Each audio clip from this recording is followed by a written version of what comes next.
Kuna uhalifu mkubwa sana unaendelea Tanzania right now. Inabidi polisi, TRA au mamlaka yoyote inayohusika wasilifumbie macho kabisa hili swala. Mimi nauita uhalifu kwa sababu haiwezekani kwamba nchi yetu ina fursa na opportunities nyingi sana, alafu kila siku wananchi wanalalamika kwamba wana njaa, hawana pesa au tu hawana biashara za kufanya. Yaani yote hiyo ni kutaka tu kuikosesha serikali mapato. Sasa leo nitakuonyesha biashara 10 zinazoweza kukulipa Tanzania, lakini watu wengi hawazungumzii kabisa kwa sababu sio biashara za show off. Na hapo sasa ndipo pesa nyingi inapojificha. Alafu cha kushangaza, nyingine hazihitaji hata uwe na pesa kuanza. Yaani hata kama huna hata jero mbovu, leo unaweza ukaanza. Watu wengi wakisikia biashara wanafikiria boutique, saloon, restaurant, uchawa au kuuza simu. Lakini ukweli mchungu ni huu: biashara yenye foleni Instagram sio lazima iwe na faida benki. Wakati mwingine pesa ipo kwenye taka, kufua mashuka, kutengeneza invoice au kusafisha maofisi. Mimi mwenyewe ninaendesha biashara kadhaa, na kitu kimoja nimejifunza ni kwamba pesa hufuata matatizo yanayowaumiza watu na sio biashara inayopendeza kwenye macho ya watu. Leo nitakupa biashara 10, namna zinavyotengeneza pesa, mteja wako ni nani na jinsi ya kuanza. Na biashara namba 1 inaweza kukushangaza kwa sababu karibia kila kampuni inahitaji huduma hiyo, lakini vijana wengi wanaikimbia. Japokuwa unaweza ukaianza leo for free kabisa. So kabla tujaanza, like, subscribe na comment biashara gani ambayo wewe binafsi ungependa kuanza. Nakumbuka kwamba hii ni elimu tu na sio ushauri wa kifedha. So fanya utafiti wako kabla ya kuwekeza pesa yako yoyote ile. Biashara namba 10 ni usafi wa ofisi na nyumba za muda mfupi. Sio lazima uanze na wafanyakazi 20. Unaweza kuanza hii biashara na vifaa vya msingi tu: uniform safi, Instagram account ambayo imejipangilia vizuri, WhatsApp business account na mteja huyo mmoja tu. Target yako hapa kwenye biashara ni ofisi, apartments, Airbnbs, clinics na nyumba ambazo wapangaji wanahama mara kwa mara. Kwa mfano, ukipata ofisi 5 zinazokulipa 300,000 tu kwa mwezi, hiyo tayari ni 1.5 milioni ya mapato ya mwezi kabla ya gharama. Kuna watu wachache sana ambao wameshasanuka wanaifanya hii biashara low key na wanapiga pesa. Siri ya hii biashara sio kufagia tu na kusafisha. Siri ni kuwa na mikataba inayojirudia ambayo itakuwa inakulipa kila mwezi. Biashara namba 9 ni biashara ya laundry kwa ajili ya biashara zingine. Hapa sasa usikimbilie tu kufua nguo za kila mtu mtaani au kuwa dobi wa bei ya jioni. Lenga saloons, spas, gyms, restaurants, apartments na guest houses zinazotumia towels, sheets na uniforms kila siku. Tanzania ilipokea takriban watalii milioni 2.29 mwaka 2025 na mapato ya utalii yalifika karibuni dola bilioni 4.41. Hii ni kwa mujibu wa Bank of Tanzania, yani benki kuu ya Tanzania. So kadri wageni wanavyoongezeka, mashuka hayajifui yenyewe.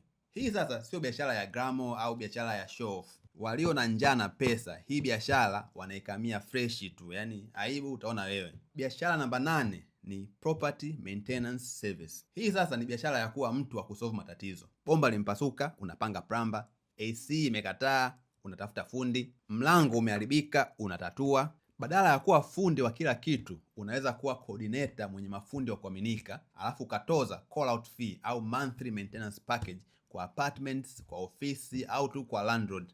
World Bank, yani benki ya dunia, inasema kwamba karibu 38% ya Watanzania kwa sasa hivi wanaishi mijini. Majengo yanaongezeka na matatizo ya majengo yanaongezeka pia. Biashara namba 7 ni biashara ya bookkeeping kwa biashara ndogo ndogo. Watu wengi sana wana biashara Tanzania, lakini hawajui faida yao halisi. Utakuta mtu anauza milioni 5 kwa mwezi, alafu anajiona tajiri.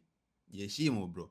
Ukimuuliza sasa gharama, madeni, stock na profit, anaanza kuangalia dari. Sasa unaweza kusaidia biashara kuweka sales records, expenses, invoice, payrolls na monthly reports.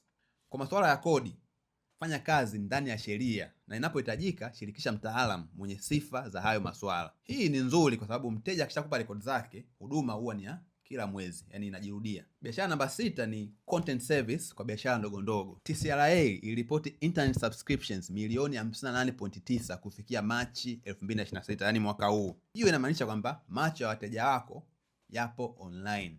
Lakini biashara nyingi bado zina picha mbaya, zina captions za karibu sana wateja wetu, alafu kimya kwa wiki 3.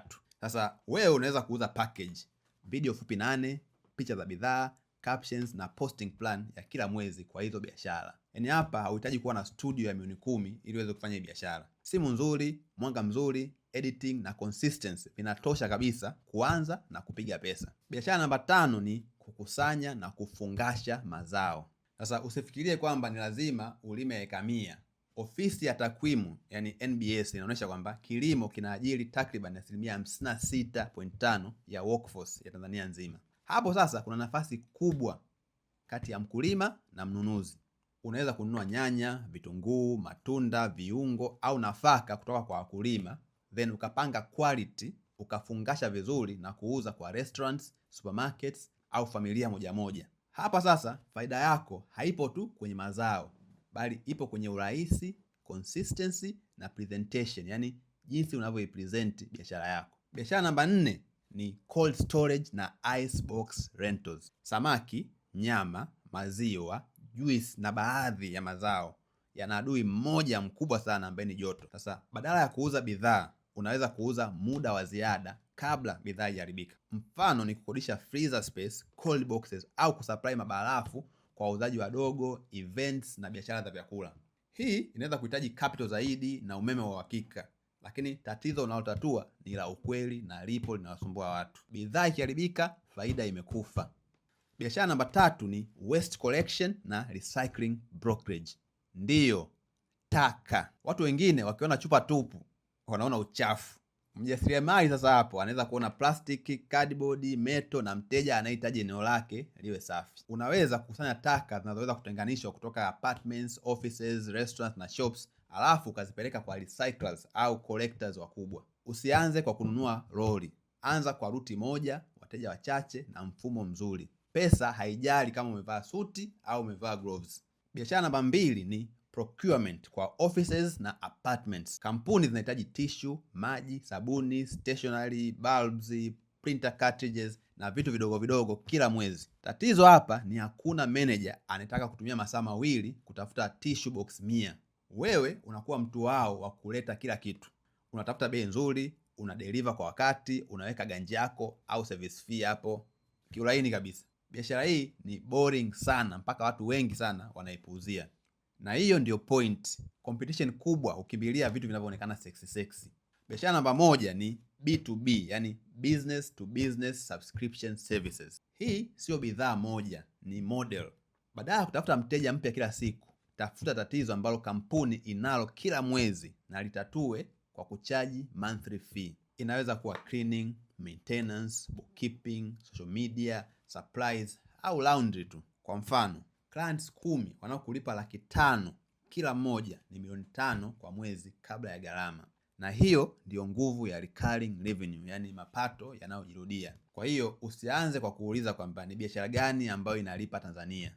Uliza ni tatizo gani watu au kampuni wanalipa ili kulitatua tena na tena. Kwa ufupi tu, biashara 10 tulizozipitia leo ni cleaning, laundry, property maintenance, bookkeeping, content creation, aggregation ya mazao, cold storage, recycling, procurement na B2B subscriptions. Ujumbe wangu wa mwisho ni huu hapa. Usikimbilie biashara kwa sababu watu wengi wanaizungumzia. Mara nyingi opportunities kubwa zipo sehemu ambayo watu wanaona ni ndogo, ni ngumu au ni very boring. Anza na mteja mmoja. Tatua tatizo moja vizuri, kisha rudia tena na tena na tena. Also, hii sio financial advice. Fanya utafiti, hesabu gharama zako, elewa sheria na usiweke pesa ambayo hauwezi kumudu kuipoteza. Like this video, subscribe, follow na tutaonana video inayofuata. Peace.